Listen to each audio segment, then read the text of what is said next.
So, hello everyone. My name is Alex Neal. I am currently the Director of Membership Services at the Boys and Girls Club of Kern County. So, I help families get financial aid and take care of parents so that their kids can get services through the Boys and Girls Club. So, that's what I do every day, 9 to 5. But really, I'm very excited to be here. I just like to talk about young people getting into the workforce and how to try to create a stable resume, and also kind of what employers might be looking for in the future.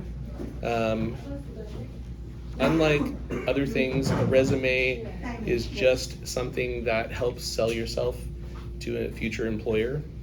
So I always like to keep this in the back of your head, is when you're going to work someplace or look for a career or join a team, you want to think of, when the employer's looking at you, they want to see who they're going to be working with, because they're trying to build a team or a workforce around them of people that they want to be around.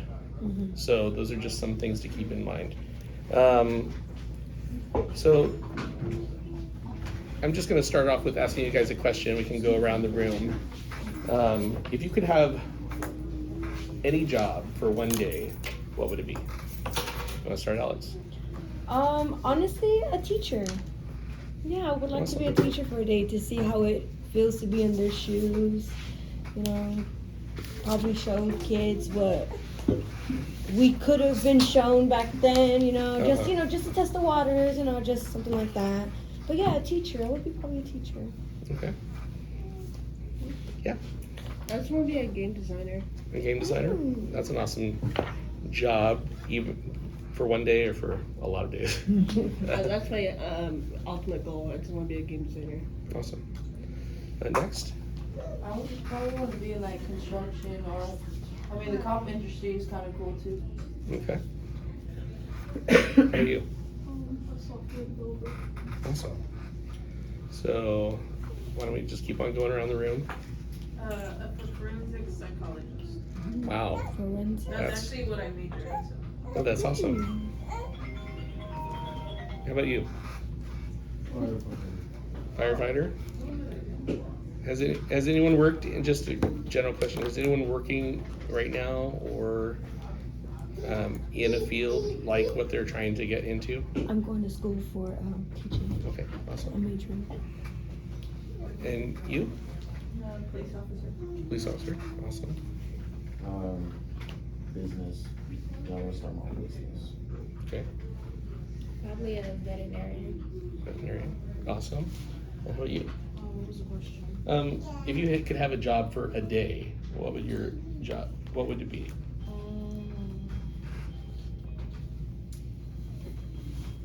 A celebrity's assistant. Ooh, that's Like a that's a cool one. A personal assistant. I actually have friends that are personal assistants. They have a very interesting life. Really? So, There's another person. okay. Yeah, go ahead.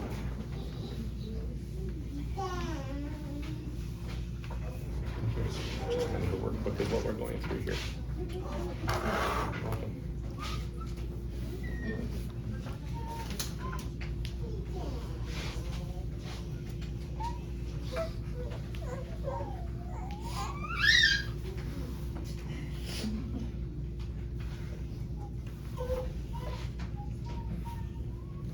Well, thank you for joining us. Here's a She's so cute. Thank you. So everyone else had to answer this question, so I'm going to put you on the spot. Okay. So if you could have a job for a day, what would it be? A job for a day. Uh-huh. Okay, so I was actually doing this. I would love to go to like Africa and like other places. Okay. Like, because there's like an online thing that you can do. Like, it's like, I don't know what it's called. Something like the Peace Corps? Yes, something exactly. Like, Yeah. So I want to do something like that. And I want to get into something like that. So that's actually what I would do. Oh, awesome.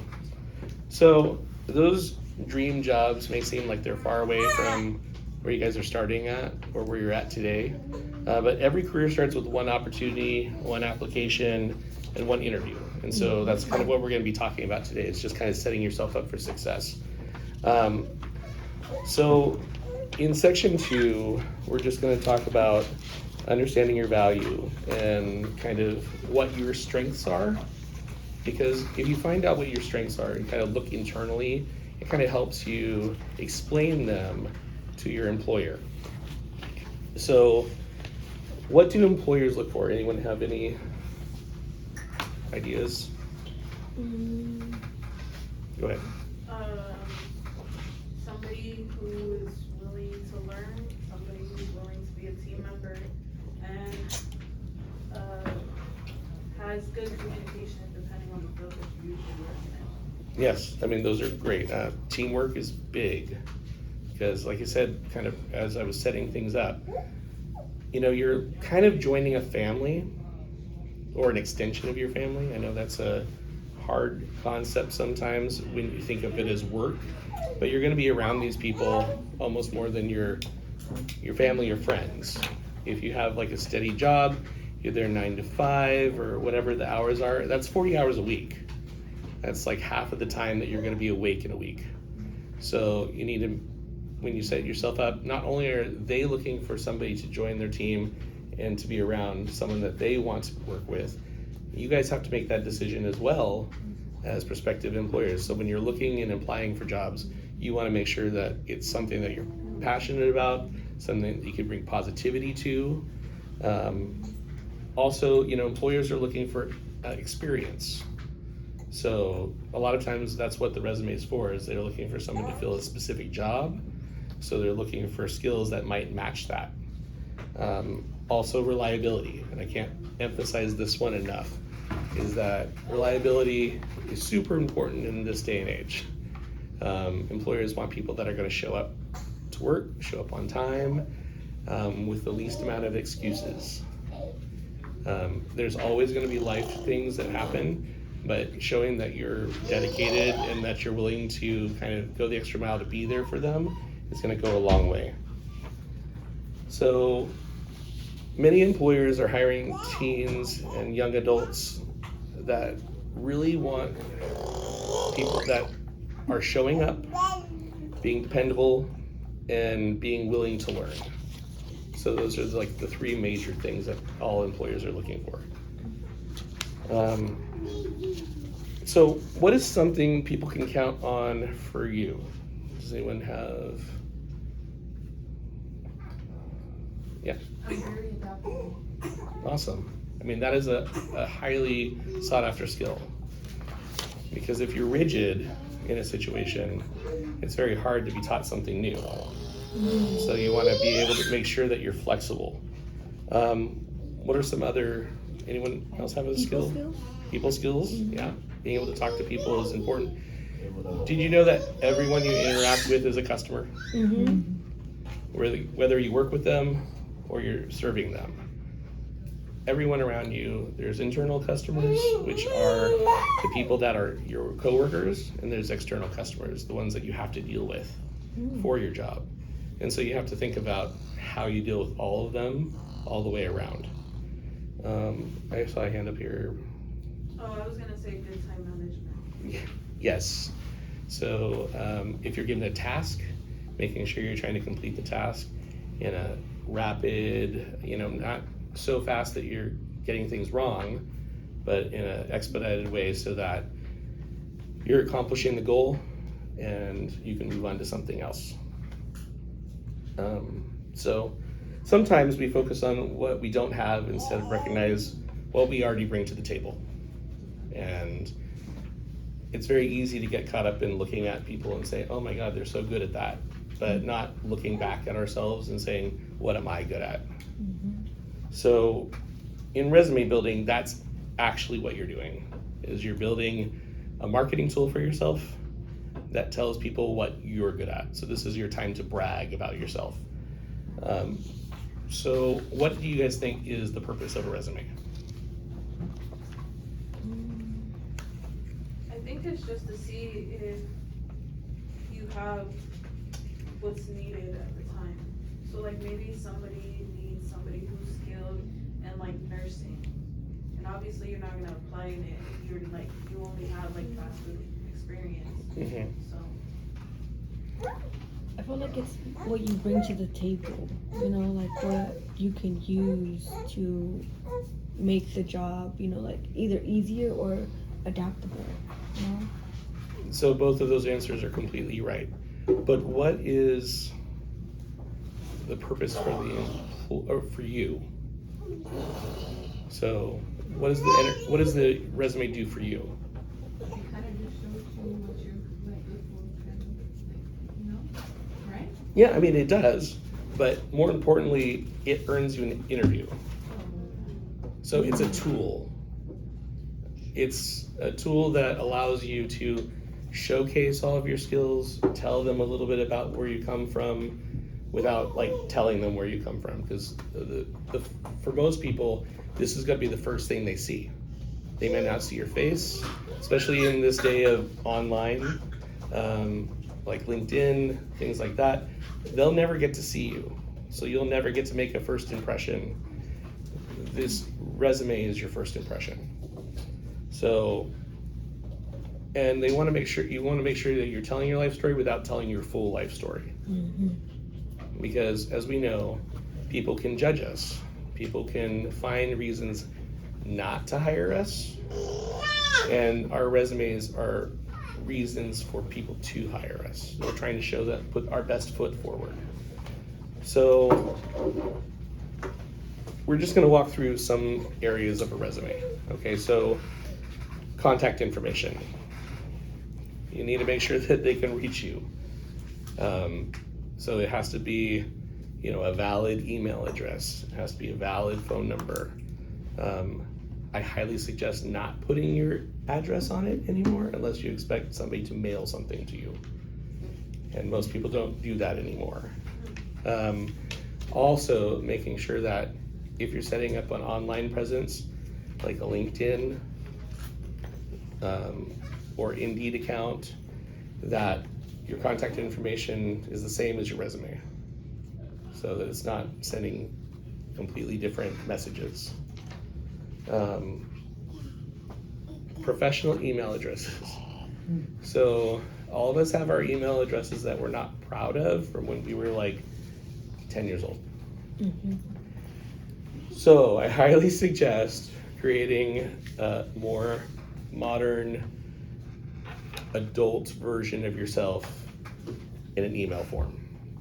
Yes. So I've been trying to work on a resume, and I feel like LinkedIn and Indeed are not very good.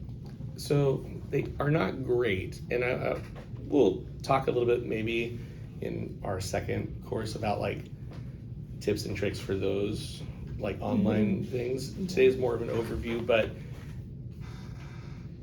they're just another tool. So you want as many things, you know, as tools in your tool belt as you can use, and LinkedIn and Indeed are just some of them. Yeah, because I put in my email, and now all I'm getting is like job, like references, and every time I click on it, it's like leads me to a whole different site.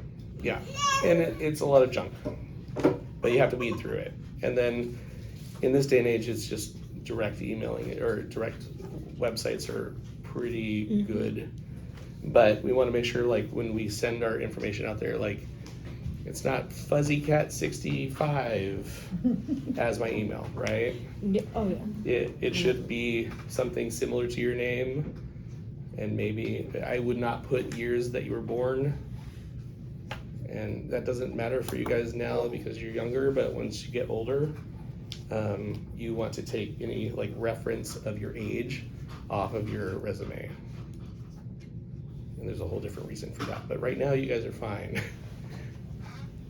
Yeah, did you have a Oh, question? yeah, I find it easier to just like go to people, talk to them or whatever, but like, it really depends, because I go to the dictionaries and everything.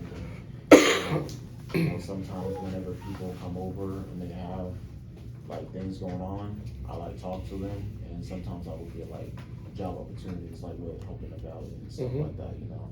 But also like you know, for instance, like volunteering and stuff like that, that can definitely help with people knowing like, okay, you like to help out and stuff like that, you know. But with resumes, it's kind of like harder because they're not gonna really read it unless you're talking to like the person face to face, you know.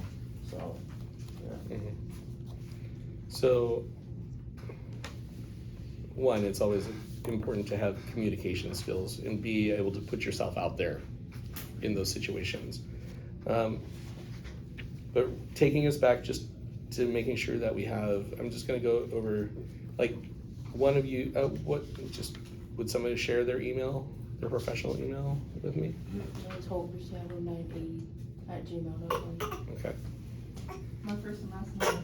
Yeah, it's, keep it simple. Keep it something that's simple, that's something that you can use. And I highly suggest keeping a separate email for your job searches. That is not the same one that you get all of your other email from. That way you know you can check it every day, and it's, you know, clean communication. You can delete all the spam, and that way you know every time you see like an email come in, you know it's either somebody searching or responding to you, so you can respond back. So in the next section in a resume is usually the skills section. So do any of you have any learned school, clubs, sports, or family responsibilities or hobby skills that you bring to the table? I volunteered at Time for Change for like 2 years, and I've done a lot of volunteering, so that's what I can put on my resume. That's great. Like when people are wanting to get to know you. So where did you volunteer for again? Time for Change. Time for Change. So what did that do? So we would basically go out to events, do surveys on whole drug use and everything like that. We would clean up the parks. We would, we just go to a lot of events and do these surveys, go up to people, do a lot of these surveys so that, you know, we get a lot of data and everything. But, yeah, that's basically it. So we also go to schools. So it's important when you have things like this, like his experience with volunteerism, that you can translate it to your resume in your skills section. So like, what's a specific thing that one of you think a skill that he would have developed from that, from what you guys just heard? Can you think of a skill? Sales experience. Okay. You can, if you're going towards a sales job, like you're developing a resume for sales, yeah, you can say like customer service, because he talked to people. Like it's sales experience by trying to sell whatever product or like skill or service that he's using, like, with the organization. You can also say communicates well, because he had to go up and talk to people. When he was talking about volunteering and cleaning, he said like ability to clean so and such and such. You know, you can be very specific there. So you need to look at when you're looking at the skills section of your resume, you need to think about all the things that you've learned in your life and translating things that you think are ordinary into things that are extraordinary and something that an employer would want to see. And you want to tailor it specifically for the job that you're looking for. So like, if I'm just going to say, if I was going to work in a coffee house, things that are common are like customer service, being able to do repetitive tasks, restocking, things like that. If I worked doing construction, some of those skills that I learned in construction are not necessarily the same skills I would use in a coffee shop setting. So when you're developing your skills list, you want to make sure that you change it, one, for the job that you're going for, and two, that it's relevant for the job description. So I will always look at, when I'm applying for somewhere, I will look at the job description first, and usually there's a list of skills that they want. And if I see a skill that I have, I literally will copy that skill into my resume, into my skills section. So when they look at it, it matches the job description. so they don't have to question it. So we're gonna move on to a different section. The other section is the experience section of a resume. So many people think they don't have experience because they haven't had a job yet. So sometimes you're going to apply for a job that you may have not done yet. Who has ever had to take care of somebody? Okay. Who has helped organize something? Okay. And who's volunteered? Well, we know you have. So all of these have experiences that are valuable to employers. So if you've done any of those things, you have skills and you have abilities that most people are looking for. So there should be a little activity in the workbook, turning life experience into resume experience. So we're gonna look at, let's see.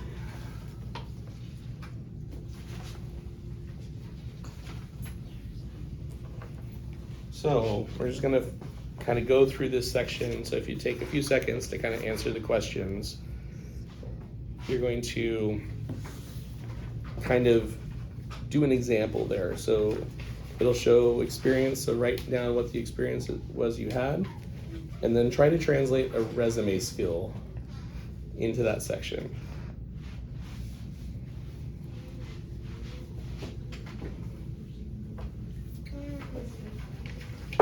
Does everyone have a workbook? Oh, we need more pens? No problem.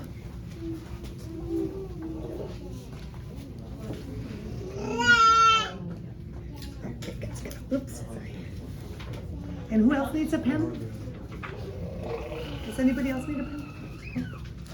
Sorry. I know we're kind of rushing through this a little bit. This is one of those topics that can go on forever. Like I said, today is just kind of an overview of these things. And then I'm also going to provide Stephanie with my email.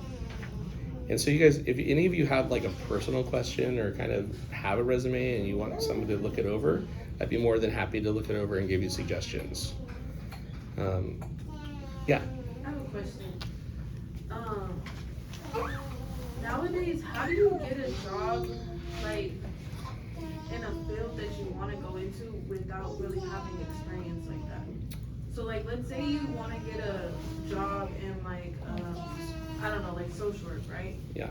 But you don't have experience. Mm-hmm. How do you go about it from there? Because nowadays it's really hard to, like, find, like, internships or even people who are, like, willing to take it with, like certain education. So, and this would just be the way I would approach it. And there's many different pathways to the same answer, but, and I know we're not all capable of doing this because sometimes it requires you working or volunteering time without getting anything back. You have to realize that giving of yourself sometimes will get you something in the long run. It may not be cash like right now in your pocket, but it may lead to stepping stones that will get you down the career path that you want.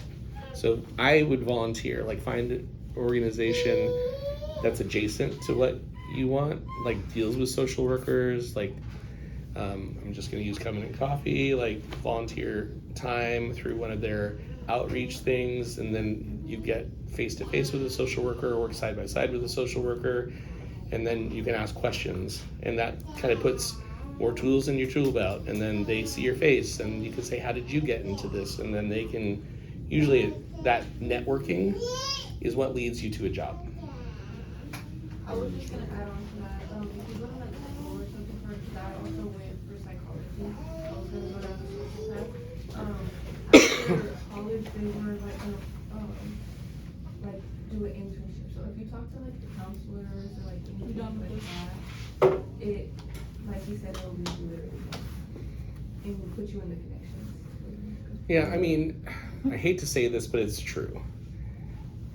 Getting job or moving into a career sometimes is who you know and the timing of you being there, right?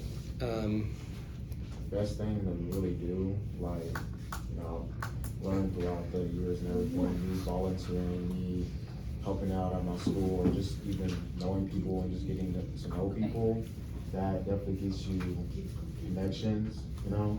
Even if it's your teacher, if you know your teacher and everything like that, you talk with them, they help you out or anything like that, that's a connection right there. You can give them their number and be like, hey, you know, this is my teacher, or you don't even have to say it's your teacher, you can give them their name, number, they'll call, and you have a connection right there to where they know that you're reliable, you know? Like with social work, you have to be social, so volunteering, going up to people, talking with people, yeah, just finding opportunities to be social, for like social work or whatever, like, you know, when you're going into anything, you just gotta find out where like some things that connect to that. You always have to communicate with people, so definitely start talking with people more. If you have a problem with that, if you have a problem with talking with people, just go up to people and start talking to them, you know? So, It doesn't have to be anything like big or anything, but just talking with people, going up to people, anything happen. Like I'll talk with people that were doing something and I was like, hey, what you guys doing? And we're like, oh, we're doing this, we're helping out these people, and blah, blah, blah. Like, hey, that's cool. And be like, hey, you know, we're hiring and blah, blah, blah. And I'll be like, oh, that's cool, you know? And they'll give me their card, like card's number, tell them that was me, and boom. You know, even when I was at the Dream Center, I was talking with people, like they were having a whole documentary and everything, and I had broke down some things about the documentary that could be fixed. They saw that and they're like, oh, okay, you know, this person can spot certain things and they'll probably be helpful with this stuff and everything, and you know, ended up doing a job, not very long ago, but it's still a job and it still creates those connects, so. yeah, and all those experiences lead to more skills, right? So anytime you volunteer, anytime you take a small job, anytime you kind of work with somebody, you can always put that somebody also on your resume as part of your experience. Does anyone want to share with one of their life experience that they had and then what they turned it into for the resume? No. Go ahead. I put office assistant, and then the skill would be organized, multitasking, computer skills, filing, etc. Yeah. Thank you. So, and there's more. Yeah. Like there's No, thank you. you can literally take one little experience that you have and turn it into a lot of things. The goal is to not lie on your resume. It's to showcase things that you do or emphasize skills that you do. And they may be small, but when you go into the job, you'll be able to demonstrate those skills. This is just a foot in the door. So you want to put the best foot out there that you can. So one thing that a lot of people don't think about today is that employers don't just look at resumes anymore. They often look online for your digital footprint. They do. Yes, they do. They do. I can tell you guys, So you have to think about your digital reputation. So it's something that, like sites like Indeed and things like that, Facebook and Instagram are also just as available to your employer, as well as TikTok. So things that you think are cute may not be cute to an employer. So how many of you think that a future employer will look at your social media? I didn't even know they do that. I will tell you, it's one of the first things I do before you step into a interview. My manager could tell you the same thing. Because, and it's not even because I'm trying to snoop, sometimes I just want to put a face to the name before you walk in the door. And usually there's a lot of mutuals, like mutual friends, mutual people, and that'll tell you a lot about a person right there. Especially in Bakersfield. We're the largest city with a small town feel. And I'm sure all of you have experienced how small this city can be at the most inopportune times. So it's very important that when you're applying for jobs or you want to change careers or you're looking for new avenues, that you kind of look at your Instagram, look at your TikTok, Facebook, any public stuff, and maybe scrub it a little bit, hide some pictures. I would personally set my stuff to private. That's what I was thinking. Why don't people do that nowadays? And like my personal Facebook is set to private, and only my friends and family members can view my posts. Unfortunately, because of that degree of separation between all of us in Bakersfield, more than likely they have a mutual friend. Yes. So just be aware And that that'll still pop up if you are on private, by the way. yes, So. and because Facebook will also do like the preview or on Google or any web browser, you'll see the preview, and so whatever you posted last is usually the first thing somebody sees. And just remember, most of your photos are also cataloged so they can do Google search. So here's just a question if anyone wants to share. If an employer searched your name tonight, what would they find? No, I've already searched my name. I don't remember anything. Okay, good for you. Actually, let me double check. Right. Nothing, because I don't post much. That's always a good place to be. Like But, a whole lot of pictures. yeah, That's about it. probably of that baby. Oh, of the baby as well, yeah. But sometimes though, and not having a big footprint is also not a great thing if you're going to work in like public service or communication or entertainment, because employers like people, like if you're working in any entertainment, communication, marketing, employers like people that they feel know the business. So you want to have a good following, you want to have a lot of friends and stuff like that if you're going into those types of fields. It may not be important in like coding or gaming, but it could be if you're a business marketer, or going to work for a news station. They may like the fact that you have people, or if somebody's like wanting to get into social media or being a personal assistant for a celebrity. I mean, they probably don't want you to have a following because they don't want you to be able to share any of their TMZ dirt. But, sometimes they will look at that. So, in this day and age, like your online reputation is part of your professional representation. So just keep that in mind. There is a checklist, I think, in the workbook that I put just to kind of review. Yeah, so you kind of going, these are just questions to look through is, are the pictures appropriate? Are they professional? Within reason. I avoid posting offensive content because that's also a thing. Everyone believes in the First Amendment, freedom of speech. Just remember that your freedom of speech can come with consequences. Mm-hmm. And online, what you say or how you present one of your beliefs may be offensive to somebody else, and you might not even think about it. So just be aware. So, Can I add something? I'm Sure. Sorry, like just in general, like overall, like for like interviews or like just like resumes, perception and just perception is everything. is everything. Like everything, like whether it be the first perception or even like you say something and you didn't mean it like that, but they perceive it a different way. It's just everything. So you kind of really have to like, Watch what you say. yes, pick and choose very, very carefully with right people. So, and And I'm just gonna say, that's professionalism.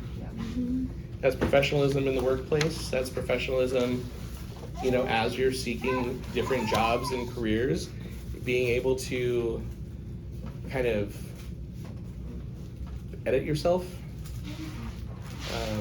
being able to share, like communicate in a way that doesn't offend people. Those are all important skills, and those are what people seek. So, what makes interviews stressful? It's stressful when you don't have nothing to say. Like, you know, when you don't have nothing like on your mind or anything like that. Nervousness. Definitely. You know, when you So- anxious and everything. How many of you prepare for? Oh, go ahead. You said something about what makes it hard. Stressful. Yeah. I think it's stressful when you're like, well, when you go in there and you're saying like you're, I don't know, like them hitting you with like different situations or like, oh, you're in this situation and certain things. Yeah, just like that. That's how I feel. Powerful too. True. You know, how many of you actually prepare for your interviews? Shoot, I don't really do that anymore. I just like wing it. Like I kind of have a good mouthpiece, so I kind of like. Okay. You know. So, do you guys, who looks up the company that they're going to work for? Okay. Actually, I see some. Okay. How many of you look to see if there's interview questions online? So, this is just a little tip. It's kind of like if you go for a corporate job, that means that usually somebody has already gone through that process and has shared their experiences online. I always highly suggest that you read up on the company. If they have a website, check it out, read their mission statement, go through what they're about. If it's a smaller company, find out about the family, like when they started the business, what they're proud of is kind of a thing. And before you even go in the interview, try to see if they align with how you feel. Because you may get into the interview and like, you may need a job, but you might not think of the job as a long-term job if you know that it's not going to match your personality or what you want to do long-term. So it's kind of almost a waste of time for the employer and for yourself. Very true. So sometimes just being selective, I know that we're talking about getting an interview, but you know, in the long term, it's nice to go someplace that you want to work. So when you're prepping for an interview, it's always nice to go over those points ahead of time. So you want to,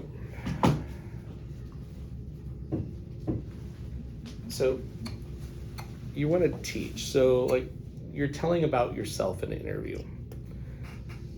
So what's happening to you in the present, what your strengths are, and what your goals are going to be important to know. Because you need to be able to share that with the person that you're in an interview with. You know, I'm just gonna use this example that I have. So I'm a high school student who enjoys technology and helping people. I am dependable and learn quickly. I am looking for opportunities to gain experience and build professional skills. So in that statement, I'm a high school student who enjoys technology and helping people is kind of where I'm at today, like my feelings today. My strengths, I'm dependable, I'm a quick learner. So that's showing some of your skills and demonstrating that you have things that they want. And then your goal, I'm looking for opportunities to gain experience and build professional skills in my future, you know, like, and not everything is, but that question is gonna come up. Tell me about yourself. Tell me about you. It's usually like the first question in every interview. And I usually practice that quite a bit. It is the hardest question because one, people don't like to brag about themselves. It's kind of a human trait. Or you brag too much. So it's always nice to know, like, have an answer for that. I would definitely like write it out, map it out. You can come up with a few different versions of it, but I would memorize that. Yeah, that's probably the hardest question out of all of them. Like, you know, talking about yourself and trying to kind of summarize it the best way you can, but also improve enough so that they know who you are. So Yeah. What are some key points that you wanna mention when they ask you that? Well, like, I'm gonna use forensic psychologist. Wow, okay. Sorry. I love watching, you know, like Castle and Bones and things like that, but This is love. that is not me. But I'm a student and working mother who is, you know, dependable, hardworking, really passionate, who is looking to create a career in forensic pathology or forensic psychology to help other people. You know, that's kind of who you are in a, you know, you don't have to bring up being a mother. That's what was off the top of my head, and she's right there. But, you know, sometimes you don't want to let on too much about your personal life until you've gotten the job. Because once again, there's barriers to employment. There's skills that are also barriers to employment. And there's job experience, which are also barriers to employment. So you want to kind of eliminate as many barriers as possible when you're presenting yourself. Less is better at the beginning, but once again, be truthful. Be knowledgeable about yourself. And I think that's a hard one that people don't prepare enough of. It's like, you need to know yourself and your resume backwards and forwards. Like, what you put on here is important. And being able to talk about it is important. And so just kind of having those things like set in your head that if anyone asked a question at any time, you would have an answer. But there is a method on how you explain your experience to people. So I've kind of put it down here. It's the STAR method. Most every organization these days use it. So STAR is an acronym. Starts, S is for situation, T is for task, A is for action, R is the result. So like, situation, what happened? So they're gonna say like, hey, tell me about a time when you had to talk to a coworker about something that was unprofessional. And then I would have to come up with, I would go down my list. What happened? So there was this person at work and I overheard her talking to another coworker and she used profane language. So that's the situation. Task, what needed to be done? Well, we were working on cleaning the back room while this was happening. And so she was taking us away from cleaning the back room. The action is, hey, I went up to her and I said, we're supposed to be cleaning the back room and not talking, you know, and gossiping at work. The result was she agreed and we just kept on doing our job. So those are the kind of situational questions people are going to ask you. So if you learn this method of how to respond back to these questions, it's kind of like a framework for you to be able to get through them without feeling tricked.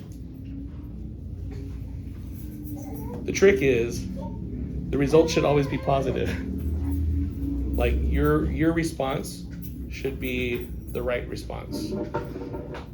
We don't want to detour and say, yeah, I stopped working and started gossiping with her, and so we never got it done. That may be the situation, but once again, we're not going to try to pick up a situation where we're lying to our potential employer. We're going to try to pick a situation where there was a good outcome and you were part of the positive response, because they also want to see that. They want to see that you're a problem solver, that you can do it on your own, and that you have a good moral compass, because they're trusting you with their work. They're trusting you with their place of employment. They're trusting you with time, which time is also money. So you have to be kind of knowing that these people are going, that's what they're looking for. So Just list it out, the question we're asking. So does anyone want to just do a little role play with me when if I ask you a star type question and follow the path and try to give me an experience from your life?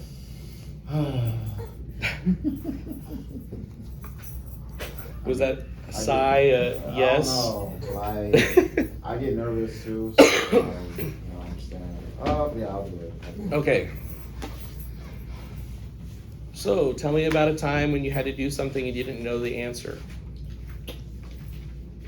Well, right now, I don't really know the answer right now. I take a moment to think and trying to figure out everything. So, but in your past work experience or past volunteerism, tell me about a time Yeah. where you encountered a situation you didn't know the answer, and what did you do about it?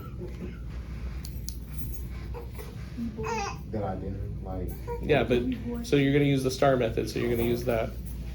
So what was the situation? Let's start there. The situation. Yeah, I kind of forgot. Yeah, Well, tell me about a time. And so this is where and first off, you're doing great. You're volunteering, I'm putting you on the spot, but this is what an interview is like. Yeah. So one, you have to repeat the question in your head. So my question was, tell me about a time when you had to do something and you didn't know the answer. And I didn't know the answer. Didn't know the answer or what to do. Is kind of how it translates in your head. And so, I ask questions. okay, so we're gonna start, but you have to state it in the STAR method. So what was the situation? Okay, situation. So remember a time. So you're gonna remember a time right I now. don't even think I have the time. I'll be honest. Okay, I'll do it. sure. Yeah. Okay. No, Yeah. thank you for volunteering. Yeah. Okay, A time I didn't know, yeah. like what to do. So we're gonna start with the S, which is the situation. What was So this? the situation was actually when I first got hired at my job, Okay, and I had just got hired, so I didn't know what to do, but I was sitting there, so someone was asking me what to do. okay, so what was the task that was related to? The task was to make the customer satisfied. Okay, That was the task. so no, and that's great. So there was a time Yes. when I was newly hired Yes. and another employee came up to me and asked me a customer service question and we didn't know what to do. Yes. So now we come to the action part. So what is the action that you did? So I figured out what to do. I Okay. either I went to someone higher up, like, and asked for like the correct way, or I used my common sense and adapted to it. Okay, so I didn't know what to do in the moment. So I tried to find a supervisor to answer the question. They weren't available, so I had to rely on my skills to try to make it through the situation. And then you would say the result. So what was the result? The result was happy. It was good. It Okay, was- and at the end everything of worked the at the end of the day, everything worked out. The customer was happy. Yes. And that's it. So if you can memorize like those 4 steps and put every situation that you had in your life into those steps when you're explaining it to an employer, that will help you so much in a job interview. It also allows you to take time to answer the question. So like when somebody's asking, instead of just like saying the first thing that comes to mind, which a lot of us do, taking the time and repeating the question in your head, and then sometimes repeating it back to the person that just asked you the question. I know that sounds funny, but it gives you a few extra seconds. So, like, I'm just going to give you an example. So, you're asking me to explain a time when I had a situation where I didn't understand what to do. So, there was this time, and so it gives you like this little brain gap to allow yourself to kind of center yourself so you can answer the question correctly. So just gonna move on to the next thing. But so those are just some methods and tricks. And like I said, most employers these days use questions like that. And they're not necessarily tricks, but they want to know if you have the experience. That asking a situational question lets me know as an employer if you have the ability to show me you have experience in something similar. It's not the exact same situation because we may not deal with the same situation in the new job, but it may be something similar that you can kind of translate to what we're doing. So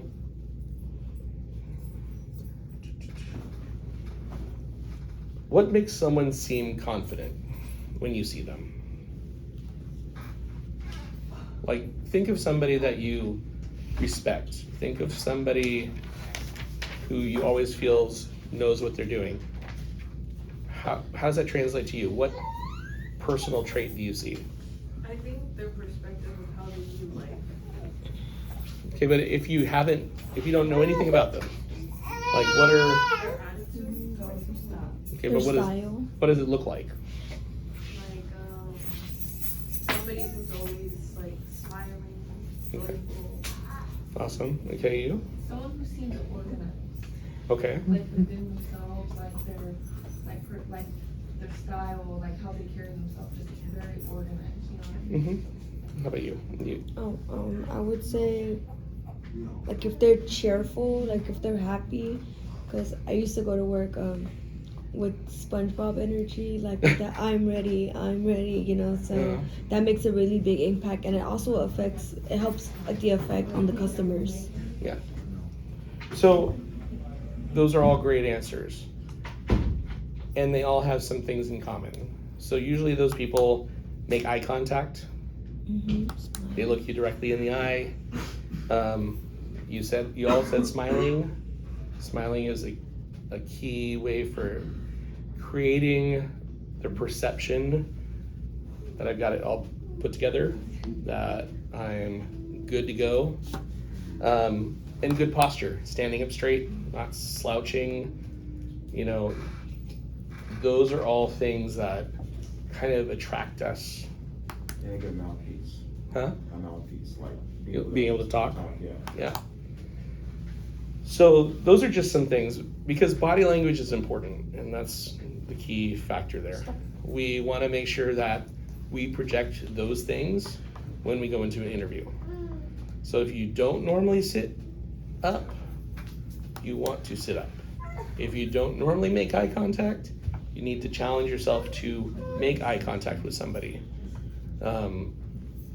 People that look away, instinctually as humans, when people don't look you in the eye, we feel like you're trying to hide something from us.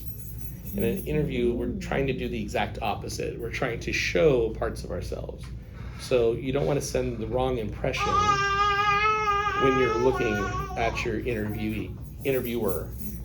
I like when it's with like multiple people, like when you're interviewing and everything, it's kind of hard, you know, to like focus, but also it makes it a little easier because like you have multiple people, so you can look at multiple different people and not just look at one person. So just on that, and we're gonna so we've talked about a lot. We've talked about kind of the different parts of a resume. We've talked about kind of what employers are looking for. We've talked about kind of your online presence, how you look. So you want to make sure you're also very presentable in your interview. So you're wearing clothes that make you look professional.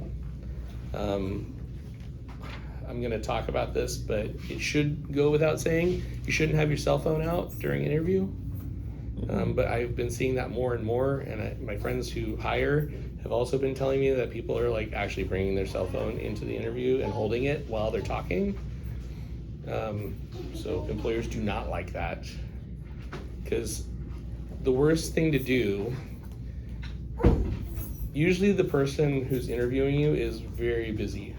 They're usually running a business. And so they're taking time, planned time out of their daily schedule to meet with you. Just like you are taking planned time out of your daily life to come meet with them. So there should be mutual respect there. So just make sure that when you go into an interview that you're taking that responsibility and making sure that you are being professional. You shouldn't bring family members with you. Yes, go ahead. Okay, I'm sorry. Can I add on to that as well? Because I learned a lot in my last job, guys. Like a lot. Like from the interview process to literally like everything. What I took from my interview process was like to be professional, but to also be yourself as well. Because sometimes it seems like they're scripted and like rehearsed, and they don't like that. They're like, it's very like, what is it called, like cookie cutter, you know what I mean? Mm-hmm. So I got my job because I was like myself, I'm not even gonna lie, because I even cussed in my interview, and he just loved it. Like, he didn't love it, but it was like he loved that I was like myself and I felt like comfortable enough. Mm-hmm. So think what you will with it, but you guys also have to like I said, pick and choose like who you guys are like. You kind of have to like read the room, read the person. But yeah. No, that's a great thing, and I wouldn't suggest cussing. No, But- I didn't even into it, just kind of word vomit. And it's great. Right. Like, it got you the job, right? It sure did. Okay, so reading the room is important. Yes. Knowing, just like they're reading you, you need to read them. Yes. And you do have to match energy. Has anyone ever heard that term before? Yes. Okay, so matching energy is important. So if they come in and they introduce themselves very bubbly, you kind of want to also introduce yourself bubbly. And in the same manner, and there is a scientific reason for that, because people like seeing themselves in other people. Yes. And so it makes them feel at ease. So if they're very somber, you don't want to necessarily, drive the energy down, but you want to match them in tone when you're speaking to them. But it's also it's a double-edged sword, because they could be looking in the position that they're hiring for, they could be looking for a completely opposite, different set of characteristics. Like if I am hiring for a customer service person, but the hiring manager is an accountant, possibly they may not be a good people person, but they're looking for a people person because there's skills that they don't have. So they're hiring for something that they don't personally have. So you need to make sure that you know the job that you're interviewing for and trying to match the energy of the room. But the last section is kind of a little homework. It's kind of career goals. So take this home, think about it, kind of map out some things that you would like to do. And when I say career, I mean, this could be a job, it could be a trade skill, but we want to think a little longer term. So where do you see yourself in 5 years? Where do you see yourself in 10 years? Try to answer those questions for yourself. And then come up with a few steps that you think you could do immediately to kind of start that path. And then that way, when we come back next time, we can talk about that. Hope that you guys join me for the next one. We're going to be back in July. And like I said, in the meantime, if we'll provide my email to Stephanie. I really encourage you, if you have a resume, send it my way. Never hurts to look at it. I like to do a few things with my resume. I like to try to depersonalize it because different people will look for different characteristics. Like I'm just going to say I'm old, so I'm in my 50s. Most hiring managers now are in their 30s. So I seem like an unk to them. And they necessarily might not hire me if they see my resume and it has all these dates from before they were born. So I eliminate a lot of my dates off my resume and just make it very exciting and make it all about my skills and my experience so that it seems appealing. So there's other things too, just like different types of jobs have different style resumes they use. There's not one boilerplate resume. So like if you use Word to write your resume, everyone picks the first one, the template. You'll see 1,000 of them out there and they just have changed their names on it. So it's very boring when you're looking at 20 different resumes. That's funny, my manager would also say if you have like a certain template, you will automatically not read your resume. I highly suggest spending like $2.95 or $4.95 on a website that has like a customized template that you can buy. Just, it may seem like money that you don't want to spend, but remember your job is the most important thing to leading you on a path of success. So if you want that job, sometimes you have to invest in that job. And that's volunteerism, that's through just thinking smartly, because you want to think of what is going to set you apart from everyone else that's coming. And before they see you, it's going to be what's on your resume, how does your resume look, what's all the information on it. So remember, it's a marketing tool for you, for yourself. You're kind of building your own brand. So with that, I want to thank everyone for coming today. I look forward to talking with you more and hope I can help you in your career path. Awesome. Thank you so Thank much, you. Alex. Thank you. And Alex will be back July 16th at 11. So thank you, Alex. Welcome.